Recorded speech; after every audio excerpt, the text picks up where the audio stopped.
Hello student, स्वागत है आपका हमारे चैनल वनडे एग्ज़ाम फाइट में।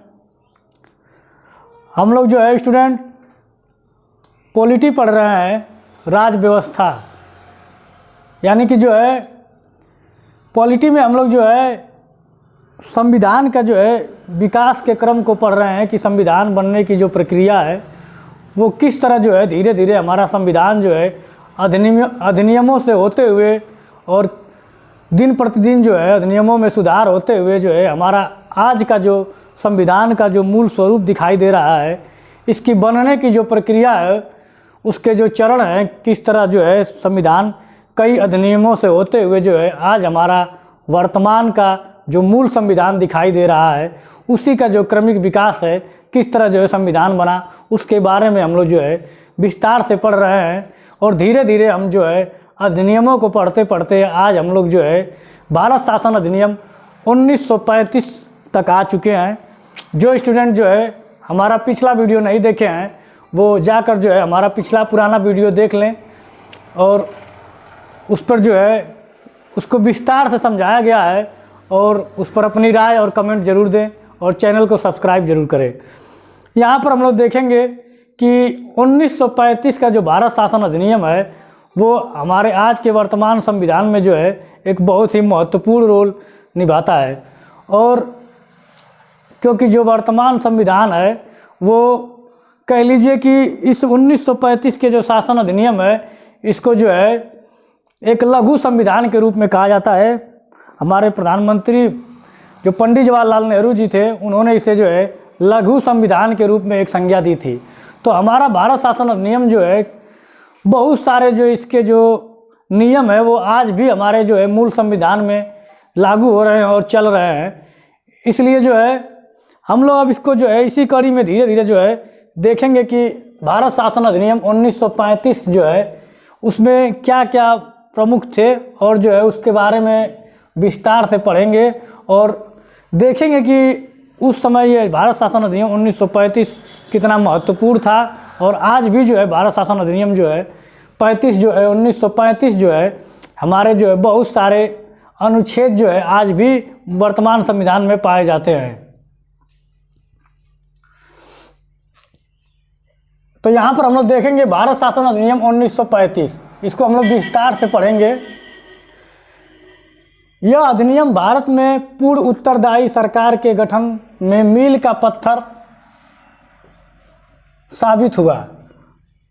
कहने का तात्पर्य है कि भारत में पूर्ण उत्तरदायी सरकार के लिए जो है यह अधिनियम जो है बहुत ही महत्वपूर्ण रोल निभाया और यह जो है बहुत ही इम्पॉर्टेंट है। तो इस अधिनियम का कह लीजिए कि एक उत्तरदायी सरकार गठन करने में जो है इसकी जो है एक महत्वपूर्ण भूमिका रही है 1935 का भारत शासन अधिनियम। और इसके बहुत सारे अनुच्छेद जो है आज भी वर्तमान मूल संविधान में पाए जाते हैं। तो यहाँ पर हम लोग देखेंगे कि उस समय के जो है 1935 के संविधान में जो है भारत शासन अधिनियम में क्या क्या मुख्य चीज़ें थी। तो मुख्य रूप से उस समय जो है 15 परिशिष्ट यानी 15 भाग थे, 321 धाराएं थीं और 10 अनुसूचियाँ थीं।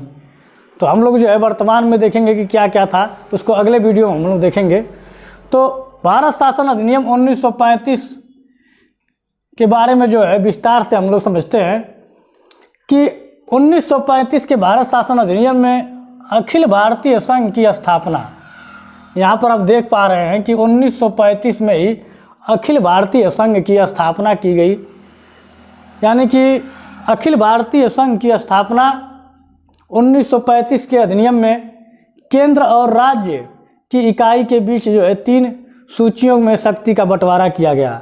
कहने का तात्पर्य है कि प्रांतों को, देशी रियासतों को और प्रेसिडेंसियों को, इनको मिलाकर जो है एक इकाई के रूप में जो है उस समय बनाया गया था, लेकिन वो उस समय लागू नहीं हो पाया। कहने का तात्पर्य है कि संघ के रूप में एक जो है प्रांतों को और प्रेसिडेंसियों को और देशी रियासतों को मिलाकर एक जो है एक संघ के रूप में जो है अखिल भारतीय संघ बनाने की जो प्रक्रिया शुरू हुई थी वो उस समय जो है पूरी हो नहीं पाई, या कह लीजिए कि ज़मीन पर नहीं उतर पाया। लेकिन बनाने की जो प्रक्रिया थी उसमें अखिल भारतीय संघ की स्थापना की गई, जिसमें केंद्र और राज्य इकाइयों के बीच जो है 3 सूचियों में शक्तियों का बंटवारा किया गया, संघ सूची, राज्य सूची और समवर्ती सूची। कहने का तात्पर्य है कि अखिल भारतीय संघ की स्थापना की गई तो उसमें जो है राज्यों, प्रांतों और संघ केंद्र की शक्तियों का जो है आपस में बंटवारा किया गया कि कौन से विषय या कौन से विभाग केंद्र के अंतर्गत आएंगे, कौन से विभाग राज्य के अंतर्गत आएंगे।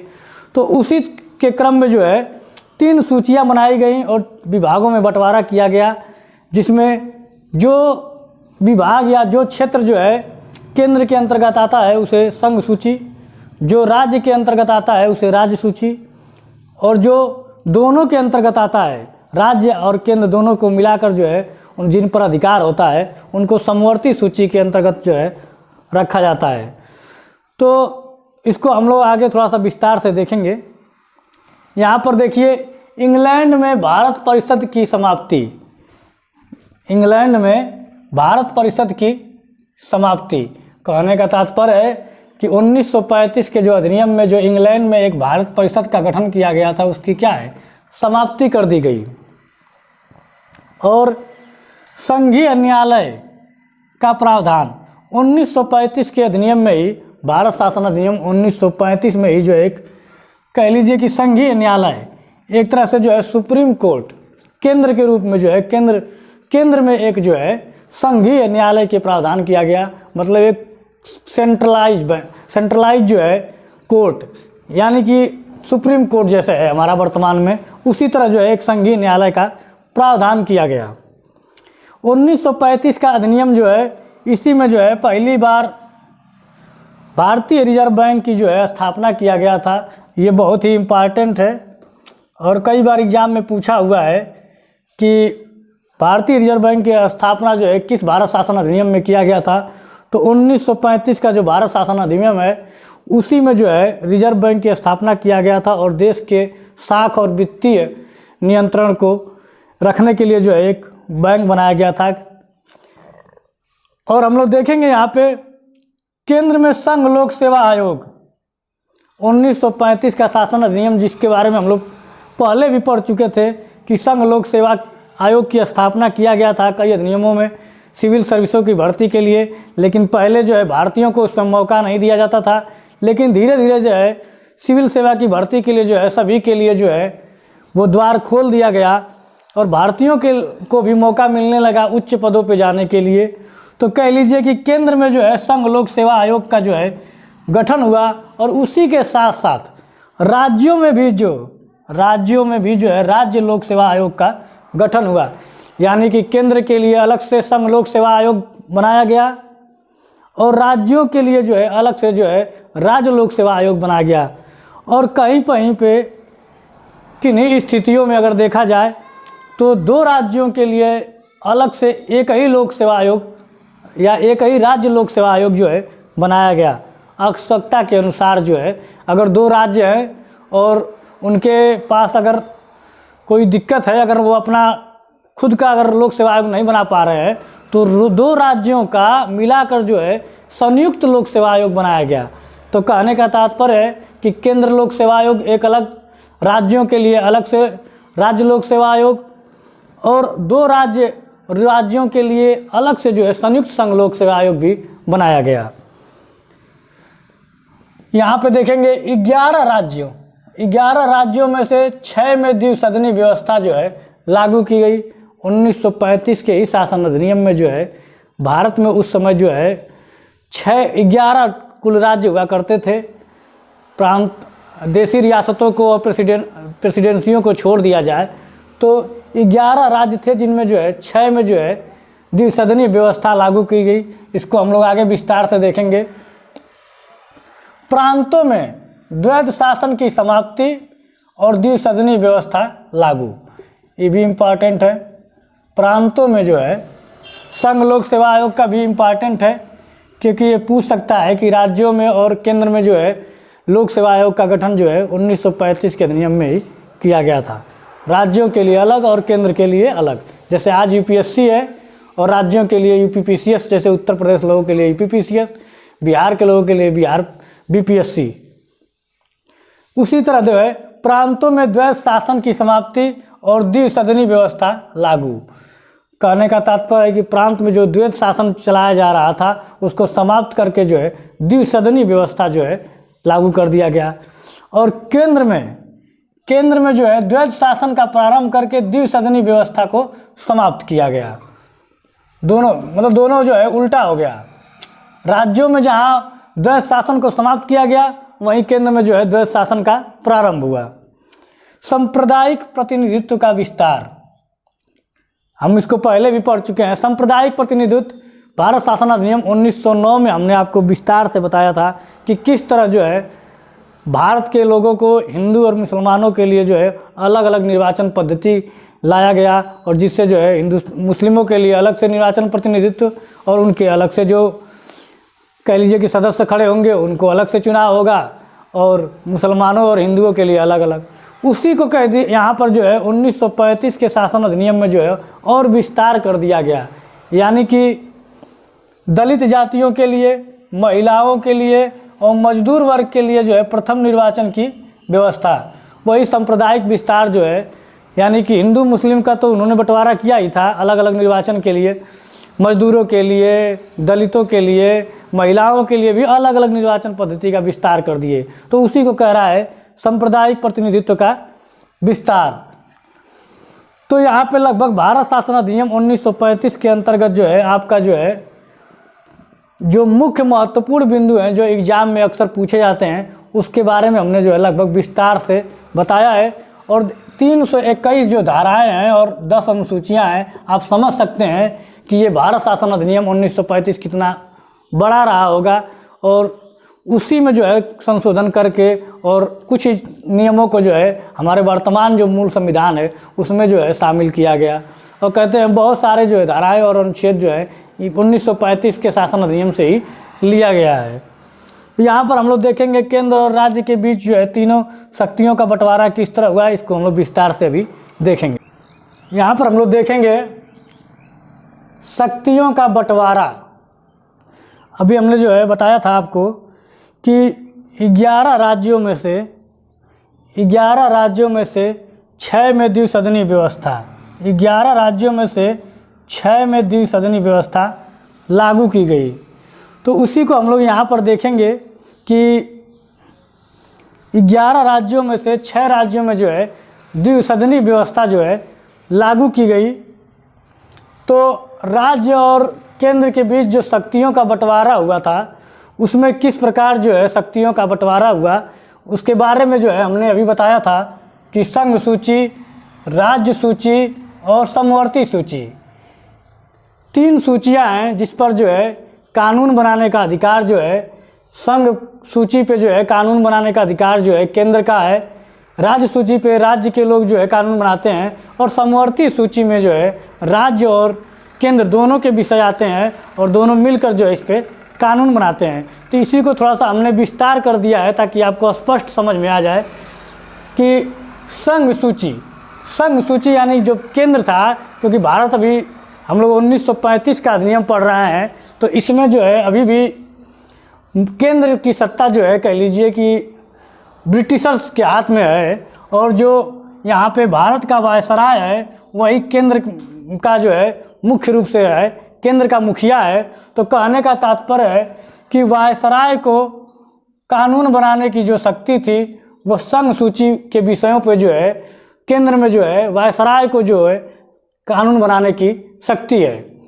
अगर राज्य को देखेंगे तो प्रांतीय सरकारों को जिस तरह जो है प्रांतीय सरकारों को धीरे धीरे उनकी स्वतंत्रता या स्वायत्तता दे दी गई थी और धीरे धीरे प्रांतीय लोग जो थे वो अपने लिए जो है नियम बनाने लगे थे। तो प्रांतीय विषयों पे जो है नियम बनाने का अधिकार जो है प्रांत का जो मुखिया था, प्रांत की जो सरकार थी उसको दे दिया गया था। उसी तरह देखेंगे समवर्ती सूची के जो विषय हैं वो राज्य और केंद्र दोनों के अंडर में आते हैं और दोनों इस पे जो है साझा नियम बनाते हैं। तो वायसराय और प्रांत के नियम बनाने की शक्ति जो है आती है समवर्ती सूची। तो उसके बारे में देखेंगे जब संघ सूची में जो है 59 विषय सम्मिलित हैं। संघ सूची में 59 विषय सम्मिलित हैं।